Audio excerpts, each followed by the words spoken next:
జై మీడియాకి స్వాగతం. ఈ వారం రాశి ఫలాలు జూన్ 8, 2025 నుండి జూన్ 14, 2025 వరకు. ఈ వారం కన్యా రాశి ఫలాలు. ఈ వారం కన్యా రాశి వారికి ఆరోగ్యపరంగా మెరుగుదల కనిపించినా ఆర్థికం, కుటుంబ, ఉద్యోగ, వైవాహిక రంగాలలో కొంత సవాళ్లు ఎదురవచ్చు. ప్రతి విషయాన్ని సున్నితంగా, తెలివిగా నిర్వహించాల్సిన సమయం ఇది. ఆరోగ్యం. ఈ వారం ఆరోగ్యం గతంతో పోల్చితే మెరుగవుతుంది. అయితే కొన్ని చిన్న చిన్న కాలానుగుణ సమస్యలు ఉండవచ్చు. ఉదాహరణకు అలెర్జీలు, జలుబు లేదా ఒత్తిడితో వచ్చిన తలనొప్పులు. మానసిక శాంతి కోసం మీకు ఆనందాన్నిచ్చే కార్యకలాపాల్లో పాల్గొనడం మంచిది. ప్రాణాయామం, మెడిటేషన్లు మీకు ఉపశమనం ఇస్తాయి. ఆర్థికం. ఈ వారం అవాంఛిత ఖర్చులు తప్పవు.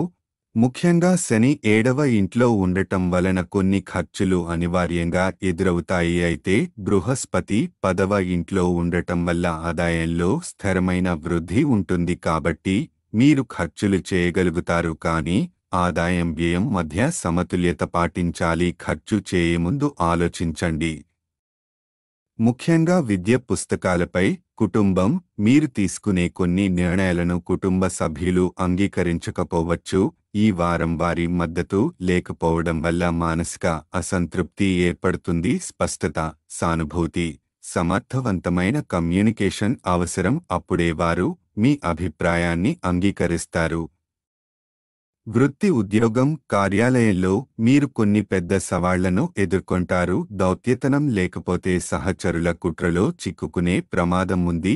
ఎవరితో ఎలా మాట్లాడాలో, ఎలా వ్యవహరించాలో తెలుసుకోవాలి. డిప్లొమసీ, నిగూఢత, ఆత్మవిశ్వాసం అవసరం. విద్య. విద్యార్థులు ఈ వారం చదువు విషయంలో కొంత గందరగోళంగా ఉంటారు. ఇప్పటికే ఉన్న పుస్తకాలను పూర్తిగా వినియోగించకముందే కొత్త వాటిపై డబ్బు ఖర్చు చేయొద్దు. శ్రద్ధగా ప్లాన్ చేసుకుని చదవడం ద్వారా మెరుగైన ఫలితాలు సాధించవచ్చు. వైవాహిక జీవితం. ఈ వారం కుటుంబంలోని అశాంతి మీ వైవాహిక జీవితాన్ని ప్రభావితం చేస్తుంది. అయితే మీరు మరియు మీ భాగస్వామి తెలివిగా, ఓర్పుగా వ్యవహరిస్తే ఈ ప్రభావాన్ని తగ్గించవచ్చు. మౌలికంగా మంచి కమ్యూనికేషన్తో సంబంధాన్ని బలోపేతం చేయండి. గ్రహస్థితి ప్రభావం. బృహస్పతి 10వ ఇంట్లో ఆరోగ్యానికి శుభప్రదంగా ఉంటుంది. శని 7వ ఇంట్లో అప్రయోజన ఖర్చులు, వైవాహిక ఒత్తిడులు, ఉద్యోగ సమస్యలు కలగవచ్చు. పరిహారం. బుధవారం నాడు వికలాంగులకు ఆహారం దానం చేయడం మీ మనశ్శాంతికి, సంబంధాల మెరుగుదలకు సహాయపడుతుంది. ఈ వీడియోలు మీకు నచ్చినట్లయితే కనుక లైక్ చేయండి, షేర్ చేయండి, కామెంట్ చేయండి. మరిన్ని వీడియోల కోసం సబ్స్క్రైబ్ కూడా చేయండి.